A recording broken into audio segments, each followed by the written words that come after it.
एक तलाकशुदा लड़की 4 साल बाद कोर्ट का फैसला आने पर अपने ससुराल पहुंचती है, एक छोटा ट्रक लेकर अपना दहेज उठाने के लिए, क्योंकि अब से 4 साल पहले उसका अपने पति से तलाक हो गया था और वह कोर्ट में केस जीत गई थी।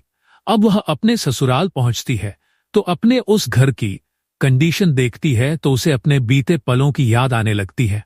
एक एक पल की उसे अब याद आने लगती है, जिस घर में उसने अपने पति के साथ हसीन लम्हे गुजारे थे। और फिर वह फूट फूट कर रोने लगती है। पति उसको घर आता देखता है तो पहले ही चाय बनाने के लिए किचन में चला जाता है। इतने में ही लड़की की मां का फोन आता है। आइए जानते हैं पूरी कहानी के बारे में। आगे क्या होता है, आखिर ऐसा क्या हुआ इन दोनों पति पत्नी के बीच जो यह अलग हो जाते हैं और इनका तलाक हो जाता है। आइए चलते हैं कहानी के शुरुआत में और जानते हैं कि आखिर कैसे लड़कियों के घर खराब हो जाते हैं। दोस्तों, यह घटना है सन 2010 की। उत्तर प्रदेश के शहर लखनऊ में एक सोहन नाम का लड़का रहता था। सोहन एक प्राइवेट कंपनी में नौकरी करता था। सोहन बिल्कुल अकेला रहता, ना तो उसकी मां थी और ना ही पिता थे। बचपन में ही उनका देहांत हो गया था। उसे उसके चाचा और चाची ने पाला और काबिल बनाया। फिर उसकी शादी एक रूपाली नाम की लड़की से, जो कि बहुत खूबसूरत और सुशील थी, उससे करा देते हैं।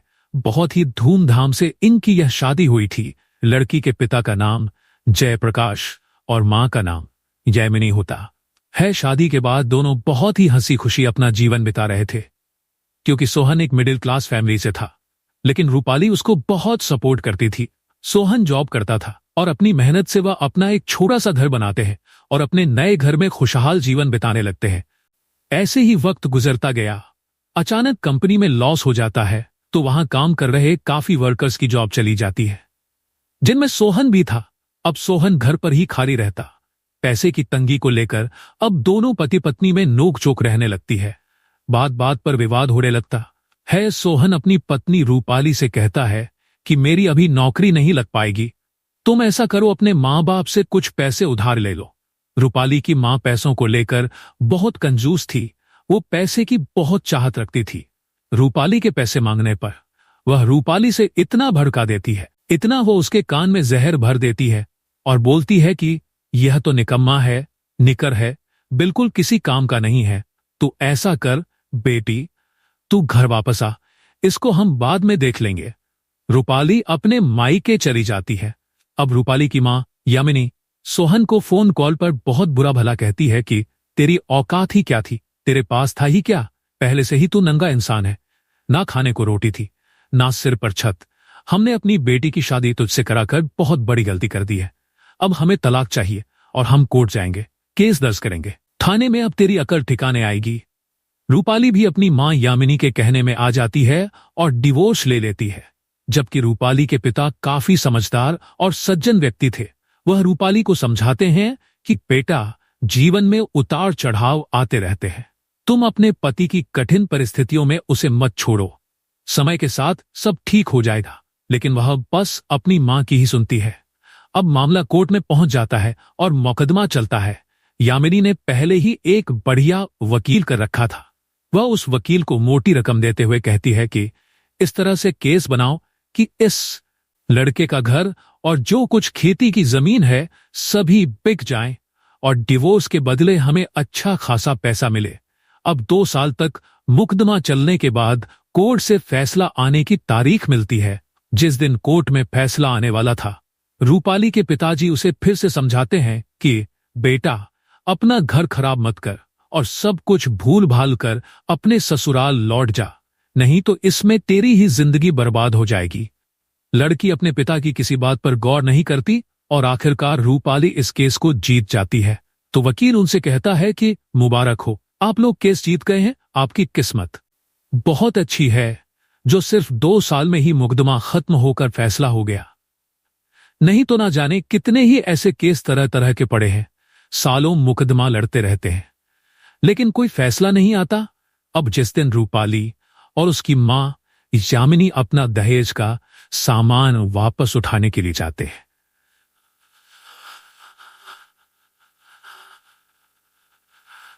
अचानक ही जयप्रकाश जी को दौरा पड़ता है और उनकी तबीयत बिगड़ने लगती है। वह लोग अभी आधे रास्ते में ही पहुंचे थे कि घर से फोन आता है। पता चलता है कि जयप्रकाश जी को अस्पताल में भर्ती कराया गया है। तो रूपाली की मां कहती है कि बेटा तू ऐसा कर, सामान लेने पहुंच, मैं तुझे बारी बारी से कॉल करती रहूंगी। अगर कुछ भी दिक्कत परेशानी दिखाई दे तो तू मुझे बताना, मैं आ जाऊंगी। अब रूपाली छोटा ट्रक लेकर अपने दहेज का सामान उठाने के लिए चली जाती है। साथ में 2 मजदूरों को भी वह लेकर जाती है जो सामान उठाने में उसकी सहायता कर सके। अब वह अपने ससुराल पहुंचती है तो जो घर उन दोनों ने पति पत्नी ने साथ मिलकर बड़ी मेहनत से बनाया था, उसको देखकर वह थोड़ा भावुक हो जाती है और बस घर को निहारने लगती है। अब सोहन रूपाली को देखता है कि वह आ गई है तो जल्दी से किचन में जाता है और उसके लिए चाय बनाने लगता है। अब वह लड़की सोचने लगती है कि यह घर कभी कितना खुशहाल रहता था और आज कितना उजड़ गया है। ये सभी बातें सोच सोच कर रूपाली बहुत ही दुखी हो जाती है और फूट फूट कर रोने लगती है। सोहन को रोने की आवाज आती है तो वह बाहर आता है। रूपाली को रोता देख वह उससे पूछता है कि क्या हुआ तुम्हें, तो वह रोते हुए कहती है कि सोहन मुझे माफ कर दो, काश यह सब ना हुआ होता तो आज हमारा यह घर कितना खुशहाल होता। हम भी अपनी जिंदगी चैन सुकून से जी रहे होते और एक साथ होते। उधर वह मजदूर और ड्राइवर को जल्दी हो रही थी तो वह कहते हैं कि दीदी सामान भरना है या नहीं, तो रूपाली कहती है कि नहीं, आप लोग अभी रुकिए, हमारी पूरी जिंदगी का सवाल है। अगर आज यह सामान यहां से वापस चला गया तो मैं फिर कभी इस घर में वापस नहीं आ पाऊंगी। मेरी बाकी जिंदगी कैसे गुजरेगी। अब वो सोहन से बातचीत कर ही रही थी कि इसी बीच उसकी मां का फोन आता है। वो उससे पूछती है कि बेटी सामान भर लिया कि नहीं, कोई परेशानी की तो बात नहीं है और कोई कुछ तुम्हें कह तो नहीं रहा है। वह तुरंत ही अपनी मां का कॉल काट देती है और सोहन के पैरों से लिपट कर रोने लगती है और कहती है कि मुझसे बहुत बड़ी गलती हो गई। तुम जैसा पति तो सिर्फ किस्मत वालों को ही मिल सकता है। मैं तुम्हें समझ नहीं पाई और अपनी मां की बातों में आकर इस बात को बहुत आगे बढ़ा दिया। अगर आज यह सामान यहां से चला गया तो मेरी आगे की जिंदगी का क्या होगा। मेरी मां मेरी जिंदगी पैसे नहीं काट सकती है, उन्हें सिर्फ पैसों से मोहब्बत है। जब तक मेरे पास पैसा रहेगा वह मुझे रखेगी, नहीं तो कहीं और मेरी शादी करा देगी।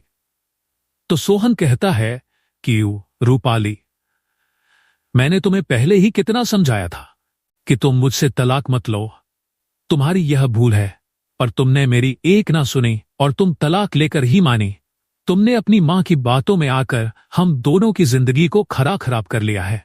रूपाली कहती है कि मैं अब ऐसा कोई कदम नहीं उठाऊंगी जिससे हमारे बीच झगड़ा हो। वो बोलती है, सोहन क्या तुम मुझे फिर से अपना नहीं सकते। सोहन उसकी बात का कोई जवाब नहीं देता। फिर वह सोहन के चाचा चाची के घर जाती है क्योंकि वह पहले 2 साल वहां रह चुकी थी। उसके सभी परिवार वालों को वह बहुत अच्छे से जानती थी। उनको बुलाकर लाती है और कहती है कि आप लोग ही इन्हें समझाइए ना कि यह हमें अब ना छोड़े, मुझे अपना ले। तो सोहन के चाचा चाची कहते हैं कि हमारा बेटा बहुत सीधा साधा है, इसने तो तुम्हें कभी छोड़ना ही नहीं चाहा, आप खुद ही गई थी इसे छोड़कर। अब रूपाली उन मजदूर और ड्राइवर से कहती है कि आपसे निवेदन है कि अब आप यहां से जा सकते हैं, इस मामले को मैं यहीं सेट कर लूंगी। मैं अपने पति को छोड़कर कहीं नहीं जाने वाली, मैं यहीं इनके साथ रहूंगी, जैसे भी रहूं यहीं रहूंगी, चाहे सुख हो या दुख हो, हमेशा अपने पति के साथ खड़ी रहूंगी। अब इतने में ही रूपाली की मां का फिर से कॉल आ जाता है। वह कॉल उठाकर उनसे कहती है कि मां, आपने कभी हमारे पिताजी की बात नहीं मानी, बस आप हमारा जीवन बर्बाद करने में लगी थी। आपने मुझे समझाने के बजाय मुझे भड़काया आया है। आपको कभी मेरे पास कॉल करने की आवश्यकता नहीं है। मैं अपने पति को छोड़कर घर नहीं आने वाली, अब आप मुझसे कभी बात मत करना। अब सोहन भी अपने जज्बातों को दबा नहीं पाया था, वह भी रूपाली को गले लगाकर रोने लगता है। यह एक बार फिर से अपनी शादीशुदा जीवन में जुड़ जाते हैं और अपना आगे का जीवन खुशी खुशी बिताते हैं। दोस्तों, अगर कोई भी घर बिगड़ता है या कोई भी पति पत्नी के बीच दरार आती है तो उसमें जरूर किसी तीसरे व्यक्ति का हाथ जरूर होता है।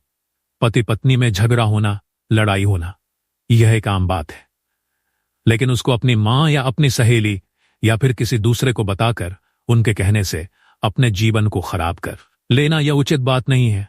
वह आपके पति हैं, आपके जीवन साथी हैं, जरा देर गुस्से में लिया गया एक कठोर फैसला आपकी जिंदगी खराब कर देता है। तो आप सभी से गुजारिश है कि ऐसे ही मामलात घर घर के हैं, जहां आए दिन ऐसी बात सुनने को मिलती रहती है। इस कहानी में भी यही हुआ। रूपाली की मां खुद ही उसको भड़काने का काम करती है और बात को दबाने की बजाय और आगे बढ़ा देती है।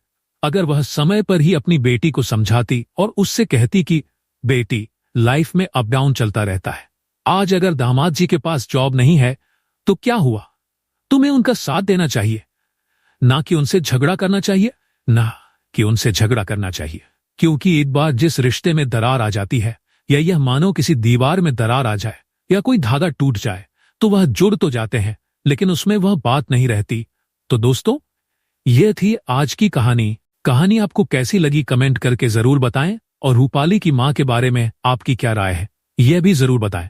क्या इस तरह से ही आजकल के हालात बिगड़ जाते हैं? क्या इस तरह की बातों से हालात इतने बिगड़ जाते हैं कि लोग अपना घर छोड़कर अपने मायके चले जाते हैं? दोस्तों, कमेंट करके जरूर बताएं। और आपसे एक ही निवेदन है कि अगर आपको यह कहानी जरा भी पसंद आई हो तो आप हमारे चैनल को सब्सक्राइब कर लीजिए और बेल आइकन को भी प्रेस कर लीजिए, जिससे आपको हमारी नई कहानी का वीडियो आपको मिलता रहे, नोटिफिकेशन आपको मिलता रहे।